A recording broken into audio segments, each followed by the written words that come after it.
let's talk about execution, because this is Okay. something that I learned from you. This is something. Yeah. See, you've taught me some things, I'm man. an You've taught me some influencer. things. I You're an was an influencer. influencer before anybody even had a social media. That's true. That's very true. So that's one thing you taught me is just like just do it. And with this whole YouTube thing, I remember we sat down at the coffee shop in there in Columbia in what was that, 2 years ago now? No, it's just a little over a year and a half. 1 year. That's wow. It seems like so Yeah, long May, ago. year ago, May. How much living have we done in the past 14 months? All of it. We can only remember 2020. I'm We can't gonna, remember anything past that, right? Or I am anything before gonna, that. I am gonna sidetrack for just a moment, and I'm gonna say Okay. this. I don't love being a non-employed person, and I don't love that I can't buy and do and provide all the cool stuff for my family Hmm. that they would like to have and that I would like to be able to. But as far as like personal peace internally, Yeah. this last 14 months has been like a pinnacle in my life because I just absolutely, I don't have everything. I don't have Right. like, money. But what I do have is absolute peace. Right. I am the boss. There's no one I have to worry. Well, the example that from the other day when I was editing video, Yeah. and I'm like, "What are you protecting? You Yeah. you don't have to protect any of this." When the girl came over today and she was like, "Well, tell me what happened." We were kind of going through it, and I tried to explain to her, or I started to explain to her, I'm like, the churches I've been in before, I was there 8, 10 years waiting for an opportunity Yeah. for someone to go, what do you think we should do?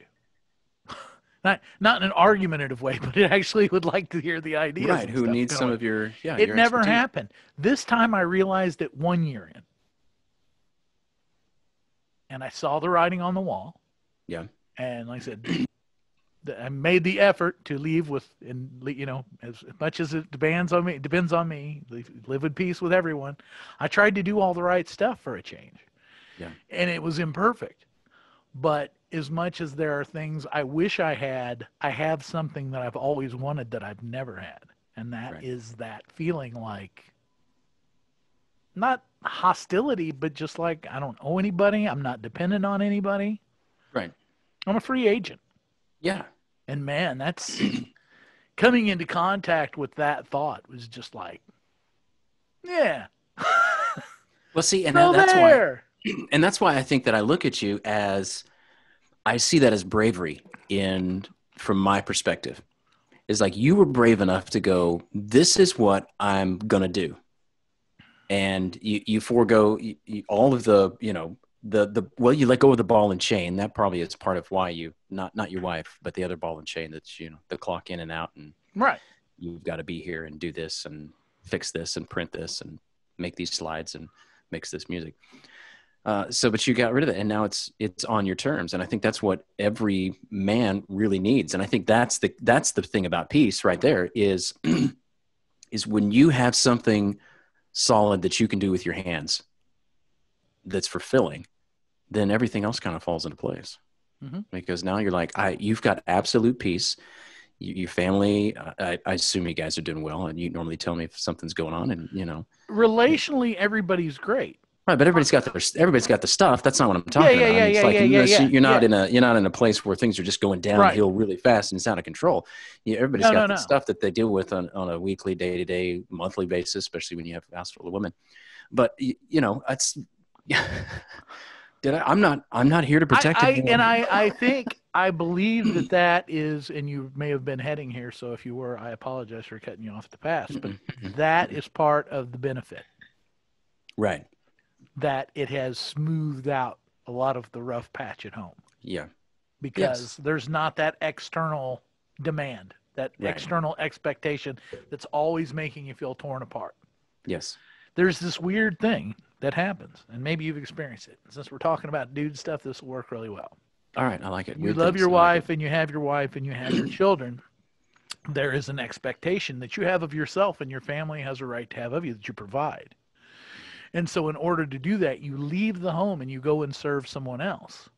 Unfortunately, what can happen in that situation is that those people at home start to get resentful of the time you're spending away.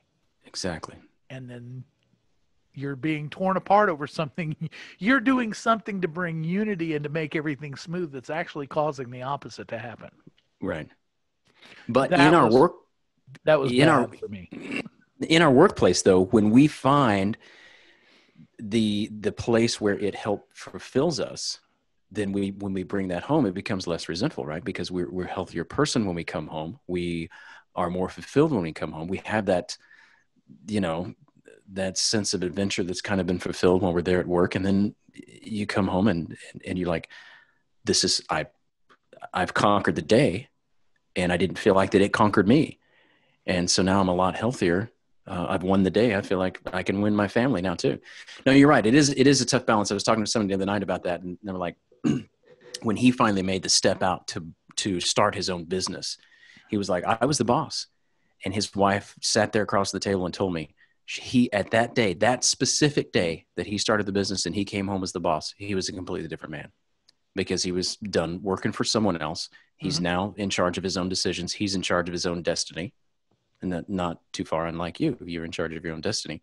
Sometimes I sit during the day at my desk and I think, man, Doug's probably home editing video, and here I am talking to pastors and trying to sell them stuff. So just a little jealousy in there. Well, I don't blame you. I think of my wife, and I feel like, oh well, this must really suck because she's got to go work a straight job, and she knows I'm at home doing stuff that, on any given day I would probably think is actually just fun. Yeah, cutting video is mostly fun. I mean, it gets monotonous and old, but nothing compared to work. Here's the thing, though. We are old guys now, so this all makes a lot of sense. The problem is the people that really need to know this are young people. Right. Because what happens in that situation with young married people who are immature is that, okay, we get married and it's all gloriously wonderful and romantic. And then we have the honeymoon and that's all great. And then we go to start our life together. And our life together is different than our dating life together. Because our actual life together is full of like responsibilities and things that people have to do and take care of. And when that young man leaves his wife at home and he goes to work and he's working 12 or 16 hours a day to give her all the things that she wants, and then she comes home and gets assaulted. He comes home and gets assaulted verbally or emotionally because he hasn't been there all day. Because, well, yeah, she wants the things and the stuff and the security, but she also wants him there with her present, Right. The contact. And it's like, for mature people who've done some living, yeah, that's an obvious thing. But for a young married couple, seen that be a cause of destruction for so many people who are probably too young and stupid to be getting married.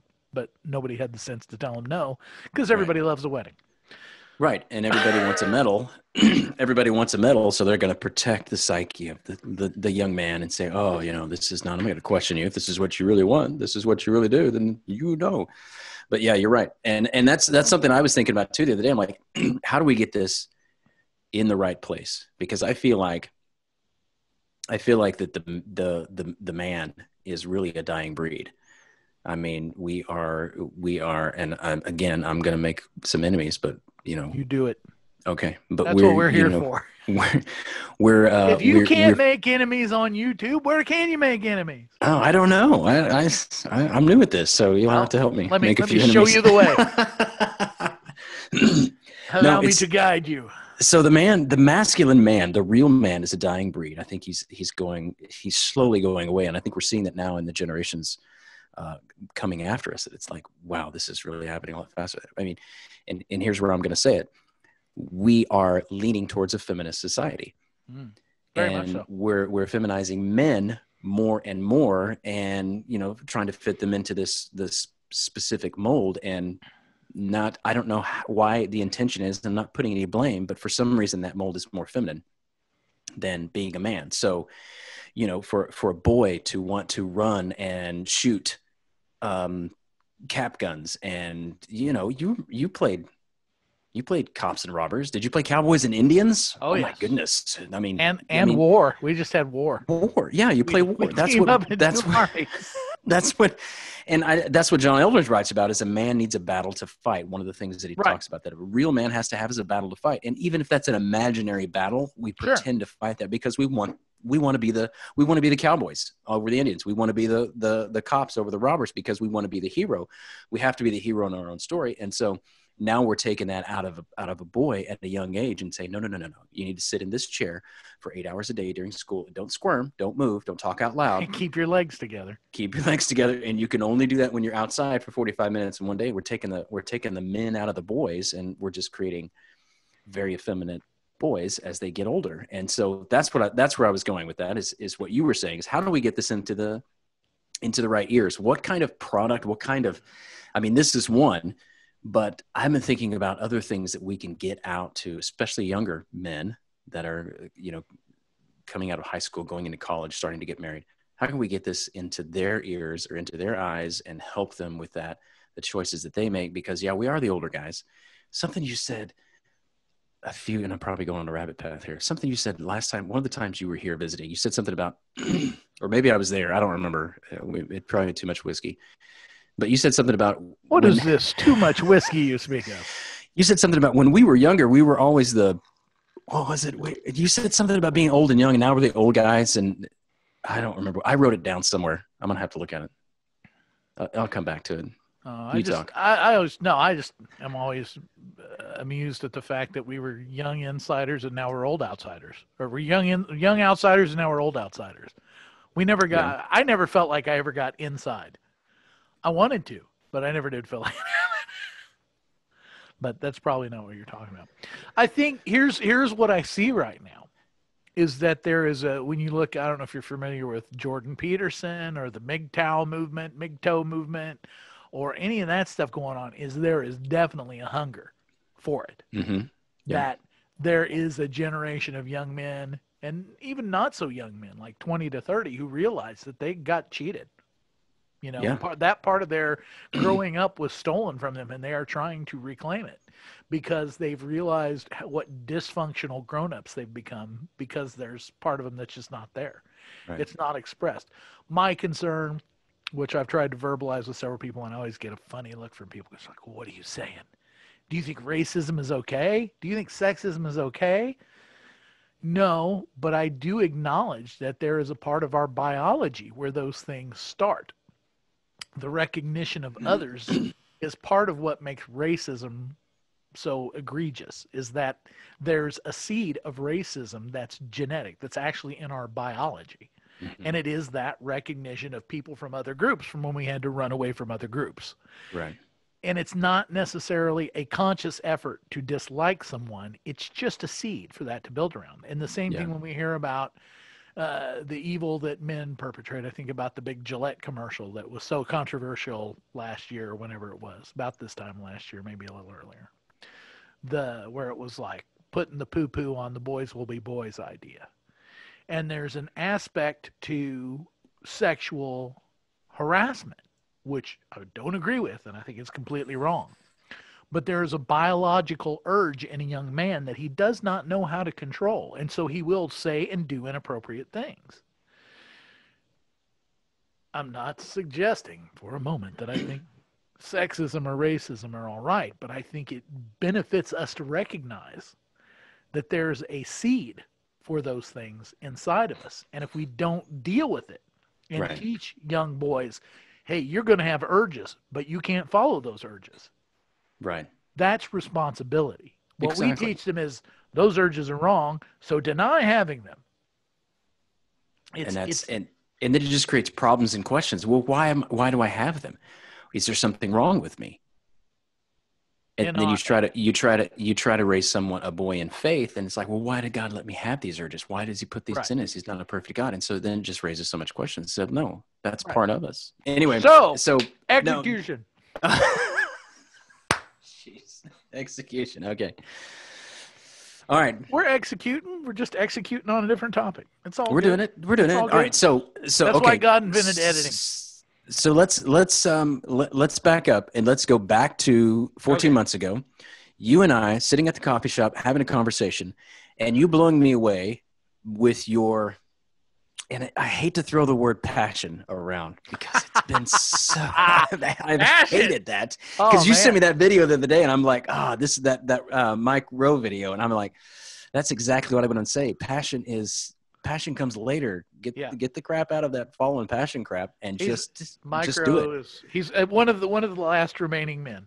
Mike Rowe. I agree. Absolutely agree. And if you have not seen his rip on Safety Third, that's a classic. That's great. Highly recommend it. That goes along with what I learned the other day, that what I say adventure was the respectful pursuit of danger. Right. Trouble.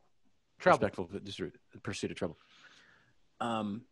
Anyway, so that's what I admired in you. I saw the fearlessness in you, that like, this is where it's at for me, and almost the jealousy. And I think I've told you this before. It's almost the jealousy that you told me that day. Yeah, that it's not fair that he knows exactly where he's going and what he's doing, and I'm just like, I don't say exactly where you're going. You know exactly what you're doing. You are misreading. You know exactly what you're getting ready to do, and you did. Right. Kind of. Because that fulfilled you, and that filled your heart, and you're like, this is what I'm going to do. But this is also a function of the bridge burning. Okay. Right. And that's there's no backward. Right. You have to go forward, because you burnt that bridge, you cut that weight off, and now you're moving forward. So it's anyway, I'm trying to get at, okay, so I'm a guy who I want to be in that place. And there's lots of guys out there who want to be in that place for, like, okay, this is what I have. Okay. And I'm going to use it. This is what I have passion to do. This is what I want to do. Let's take my woodworking, for example. I like doing that. I don't think I'm in a place to make a living at it yet, but I still have to make a living. What can I do? What can a guy do to move forward with a little bit of something of what you had, saying, this is what I'm going to do. This, do I get, I'm not explaining. Here's no. I think I understand exactly what you mean. How do you start that journey? How do you start that? How do you execute that and at least get the car moving? Here's what I think the first misstep is, and this will make a great point in our discussion of passion. Excellent. I think we only thought. Well, we discussed in depth last time, so we don't have to rebuild the arc here. I just made that up. Did we talk about passion last time? Yes, we did.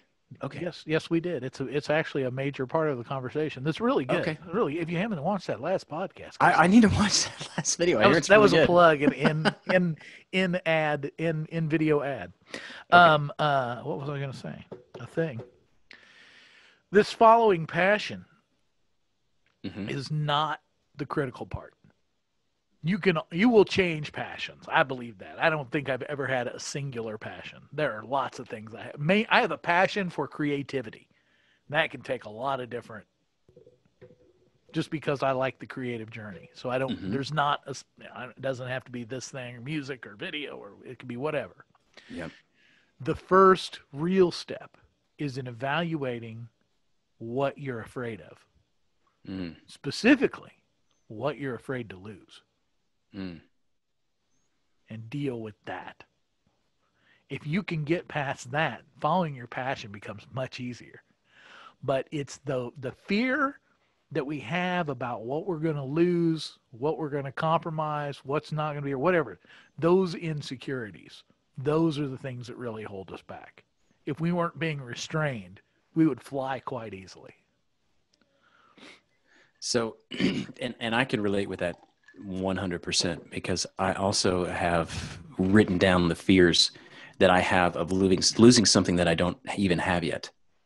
Because one of the things is like, okay, I have a fear of not having an inheritance for my children, not having a retirement, having to work till I'm 78 years old, not having the ability to just be done and retire. So, a lot of financial things. I know I have trouble with that, but me too. I do too. And so I don't even have those yet. And I have a fear of not having them and not losing them. Fear of losing something I don't even have yet. So, and I think you're right. The greatest fears in life are never about real things. Of course. The greatest fears brilliant. Are the imagined things. So what I did, which was very helpful, is I wrote down all my fears. What am I afraid of? Well, I'm afraid of this. I'm afraid of not being the guy in the room making decisions. I want to be the guy in the room making decisions. I'm afraid of that being, I'm getting stuck in middle management. Sure. I'm afraid of not having retirement, afraid of not leaving something for my kids, afraid of not being a good father, afraid of this, afraid of that, whatever. So that's a good place to start, is to write down your fears. What are you afraid of? And then face those right on. And someone like I else is said, like, I think specifically dealing with the fears of what you think you will lose. What are you right. afraid of losing? Not the fantastical fears of the unknown, Right. not the fear of losing something you don't even have yet. What things do you really have now that you're afraid, if I do X, Y, Z, if I make the great leap forward, what are the things I'm afraid I'm going to lose? Because those are the things that are preventing you from making that leap. Not you specifically, you generally. Right. No, and I get that. And I think all of our I think, listeners. and I'm thinking, okay, if I write down a list of what I'm afraid of, how many of them do I go, I could lose that and be okay? Well, that's what happens. Right. And I think that's the whole thing. I mean, it's one thing. I mean, we have, I guess, a different issue if you're afraid of losing your children or afraid of losing your loved ones or something like that. Those are real things that you right. But those are legitimate things you don't lose off that list. But what you find is sure. a lot of the things on that list are crazy. It's like, I could probably do without anyway. Yeah. Yeah. What if I didn't have this yard to take care of? What would I lose?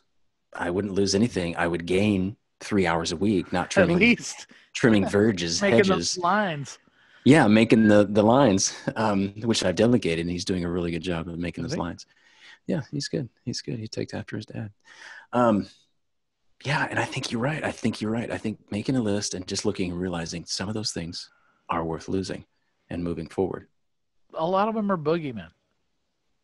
What made me miserable where I was before I left was, I mean, it was a real boogeyman, but it was a boogeyman, and it was this feeling of constantly being under the microscope. Yeah. It didn't matter past the point that the trouble started, what I did or how well I did it. None of that mattered anymore because I knew they were looking for a reason to get rid of me. The place before that, same thing. They hired ringers and brought them in, and he started having them do stuff that would offend to try to push. And I'm like, he's trying to get rid of me. Yeah. That gave me, like, the first time it was unpleasant. The second time gave me like PTSD almost.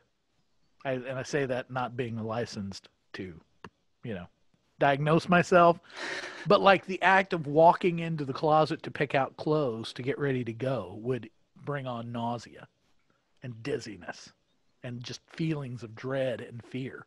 Because you're going to that place that because they're trying to excommunicate you where from. I knew they had it out for me if you really want to make it a paranoid delusion, but it was true. And it's like, when you know it's true, it's a real weird feeling. Yeah. Because I'm supposed to walk in here, all right, everybody, let's praise God. Come on. Jeez. So what are some fears that you faced in making that decision 14 months ago when you went, okay? I didn't make that decision. It made you. You may have gotten the whole story, but that was not my decision. I don't care what you say about where you're going to put the credit. My decision was you made that. I know what's right and I know what's wrong. Right. And so my choice was which side of that line to stand on. That was compulsory. I knew what the right thing was. Right. I had to do the right thing. Right. I had to at least stand on the right side of the line. And when the lawnmower's coming down the line, it's on your side, you either get out of the way or you get mowed. You get mowed.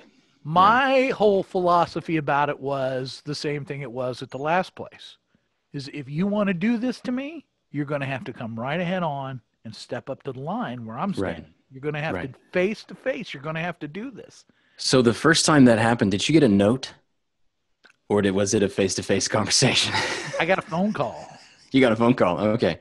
I got a phone call that we were about to have a meeting. Lock the building. Yeah. We're coming in. We're going to have a meeting. We've got things to talk about. Yeah. So it was a meeting about business, and then it was a meeting We didn't really have anything to talk about. All the Oh, talking okay. was done. I was being But you got a phone call instead of the meeting. Or is that no, what you're saying? I Oh, got the the phone phone call about call meeting. that the meeting was coming in like 5 minutes. Oh, okay. I was in Okay. the downtown building was open because it was a like school day. Yeah. So yeah, they called and told me get everybody out of the building, lock the building up. We're coming in for a meeting. Ah, I okay. knew So what I knew what the I you knew knew what what was the going to happen. meeting was pertaining to. I didn't realize how hard and swift it was going to come when it came. Wow. It's like being hit in the face, but Yeah. it was just like after the call and I hung up the phone, I just remember going, you know, it's all downhill from here. There's a point in the Passion of the Christ where they put him on the cross and start driving the nails in, and it seems almost merciful. Yeah. It's like, And well, and at so you least felt now like it's at going to that. end. Now it's going to Yeah. end. So you felt that when the phone call came, lock the building, clear everybody out, lock the building. The Mm-hmm. meeting, you were like, finally. Was it almost a relief at that moment? Not at that moment. And then So, the second time, we knew it was coming because I was having a conversation with you once or well, twice a week we about said, that. yeah, we were sitting at their restaurant down in Springfield, and you're like, you know where this is going, right? Yeah, yeah, yeah. Yeah, yeah, yeah. You knew, yeah, you knew. It's funny because in the same experience, when I was at a church out west, um, I remember somebody on staff came up to me and said, "So and so would like to see you first thing in the morning," and I knew exactly what it was about, and that's all they said. They knew what it was about because they were part of the upper management, and it's because I'd had a confrontation a few weeks before with someone high up on the staff that, hey, look, I was hired to do this, and this is what I'm going to do, and now you want me to do something completely different. I'm gonna push back because that's not what I was hired to do. Because I had the conversation. This is what we want you to do. We want you to come in and we want you to do this. And then I got pulled in by someone's wife saying, "No, I really want you to do this." I'm like, no. And then so when I got that night, right after the service, they came up and they said, "So and so would like to see you first thing in the morning." I'm like, all right. And then that morning, I'm sitting in there at my desk, and the IT intern comes in and says, "I'm here to get your computer for some maintenance." Sure you are. Sure you are. That's Routine great. maintenance, right? Yeah. That's great.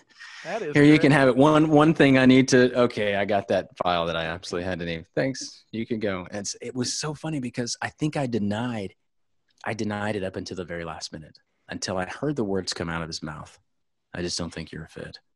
I'm just like, I think I was hoping that I wasn't going to hear that, but I think deep down inside I knew it was coming. This is where I was going. Yep. So, and I'm better off for it anyway. So Sure.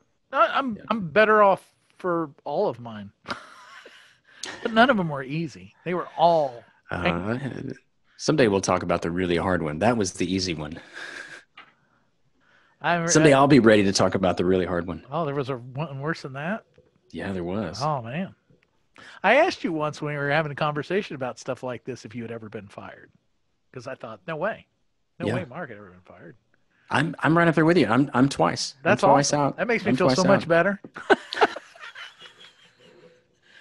I remember you were talking about that. I remember he came up to Sunday after church and said the leadership would like to speak to you tomorrow night. I think this is the same one, but I think it was Wednesday. It's the same one. I think it's the same one. I think it was, yeah. But it was a Wednesday night, and it was Thursday morning when I went in. I was like, okay, when he said that, it was just like, yeah, I know what this is, and that's why I did what I always do. And I walked right up to him and I hugged him, and I said, and there were other people standing there. I said, I just want you to remember, I know we don't always agree and haven't always agreed, but I've been right here beside you, waiting to help fix this the whole time.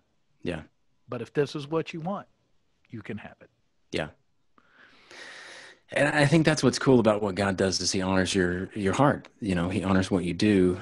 He honors the calling, I don't know what it is. It doesn't always, I guess you don't have to get a reward for the outcome because the outcome wasn't necessarily what you wanted. It wasn't a perfect outcome. It wasn't a story everybody lived happily ever after. It was, Yeah. you did exactly what I wanted you to do. And that was to be there, I guess, in your case, to be there in case he needed someone to help him out, or they, or her, or them, or it, whatever. Well, I don't think, and I don't think we do this to our kids, and I think we would be remiss if we suggested that God would punish someone without giving them a warning, that he would prefer something punitive rather than something instructive that would help us all get better and do better Right. and be better. That's Right. always the option, and you can't have that if there's not somebody that's willing to stand there and deal with the difficult truth.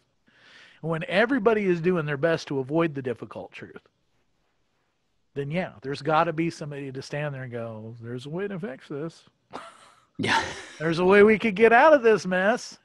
Oh, you guys are going to continue to bumble and run into each other? Okay, I'll stand over here. Okay. There is a price to pay. Just here to say.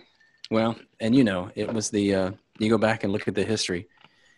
It was those guys who had the word who were shunned and Right. killed often and kicked out and excommunicated. And yeah, but Yeah, that's my boys.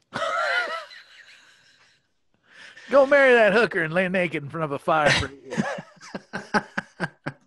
I'm like, you know what, God? You've never called me up with that one, so I'm feeling good. I'm feeling like I won the lottery. I don't know. Should you? Yeah, maybe you should forget about that one. That's great. So marry the hooker and then lay naked in front of the fire for a year? Well, just on your right side. At the end of the year, I'm going to have you turn on your left side for June. Oh, okay. Okay. All right. Well. Okay. You get All right. even tanning that one. Even out. Keep it warm, So, both sides. Execution. Execution.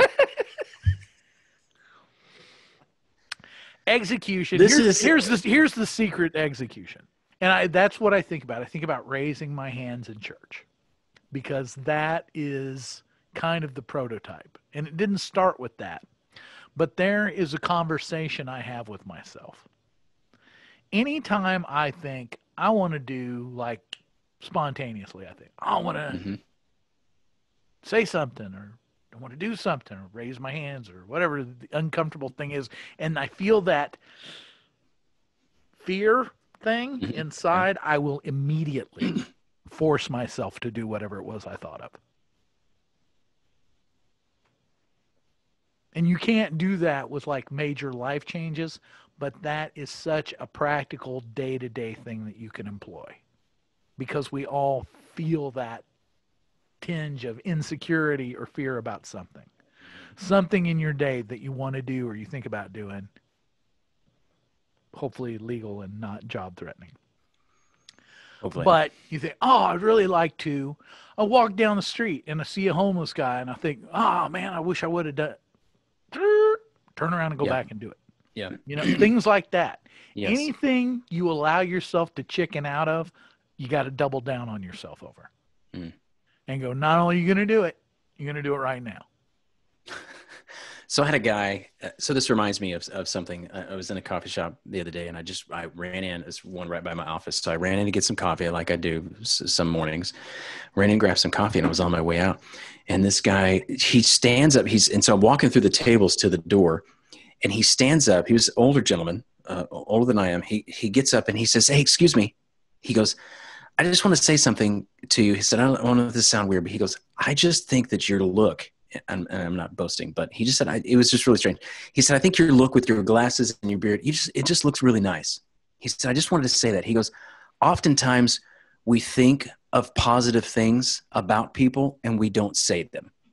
And he said, "I just wanted to stand up and tell you that before you walked out." I was like, "Thank you. Do I need to give you my number?" Or let me say, good on him, and I agree. So, and I think that's what you're going at is when you see something like that, even the simple things, just that simple, saying that I should have said something, or I should have offered to help or whatever. And then instead of walking away from that situation going, "Man, I wish I had done that. I wish I had said something. I wish I had helped her get that in the car," or whatever. That's exactly where it is. And I think those little steps like that can help us all with execution. Execution. They help us tremendously because not only do they bolster our confidence and our willingness to extend ourselves, they also tell our fear no. Yes. Ooh, that's good. You are not in charge.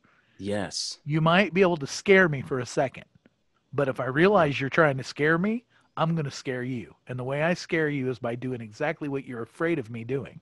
Yes. And that goes back to what I've been saying for several years now. You Well, of can't get rid of course. fear. Of course it does. You can't get rid of fear, but you can certainly put it in the trunk and take it for a ride. And I think that's exactly what it does when I you spoke a just minute take the ago about my PTSD. yes. And that was a point in my life where there is nothing I wanted to do more. My great dream at that point in my life was to burrow my way into the back of my closet and cover myself in clothes and never come out again. And through the use of many fine substances, I tried to make that happen. I tried to make that a reality inside of my own head, even if it Yeah. couldn't be a factual reality. I hid from everything. And we talked about this last time too, but all that managed to do was make me weaker. You know, when you don't use your muscles, they get Right. weaker. Well, Atrophy. that same, it's not an actual muscle, but there is a confidence, a self-confidence, an unwillingness to be bullied by fear that Yep. you lose when you do not use. And so you'll fall for anything. So not only was I not avoiding fear, I was becoming more and more afraid of smaller and smaller things. It just That's good. multiplied it. That's It good. magnified it. Magnify your And so fear. I executed it. Executed it. Oh man, what am I gonna do with you? What did you say? What was your Is question? this really about fear, or is this about execution? Is this about It's execution? about Or is it really execution, about but fear? what are the things that prevent execution? That's what we were Fear. talking about. Okay. Fear. Fear You is said number we one. had talked initially, like I said, we didn't need to rebuild the ark. We talked a lot about passion the last time. Right. And we've talked about the ongoing cultural conversation about passion and letting passion lead. And that's what I said is I think rather than focusing on the passion, rather than like trying to fly, why don't we try to untie ourselves from the things that are holding us back? Why don't we try to cut the ropes of things that are constraining us to the ground? Just making some small, bold moves. Yeah, start to It builds our reinform your mind. confidence. Reinform your mind. Your mind has these.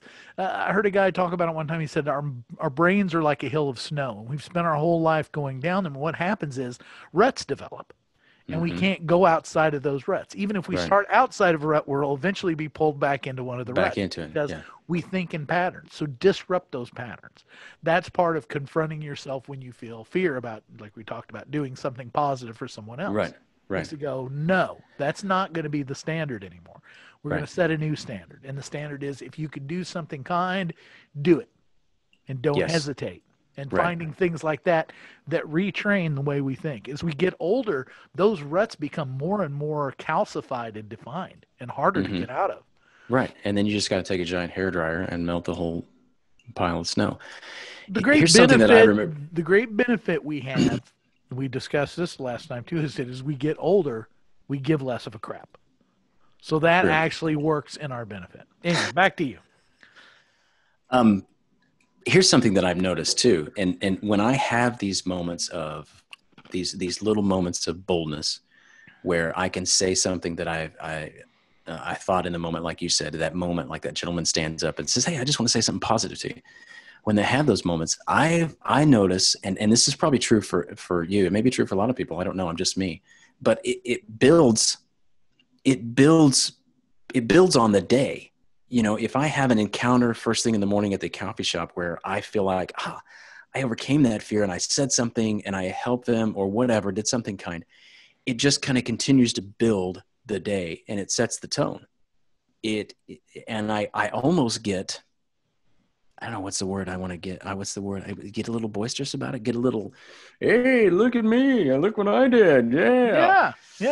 And it's probably drugs. It's probably dopamine and ephedrine and all that, whatever. I will be upset if you're not sharing. So it's probably all that stuff that happens in your brain, and then you feel a little bit better about it. Yeah, you do. Well, think about anything like your daily prayer life or your Bible reading or your exercise or anything. All those things, if you start your day with any of those things, you always feel better about the day. Yeah.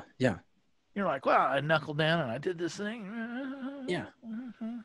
But that's the kind of small wins that I feel like we need to win the day. Is just that simple things.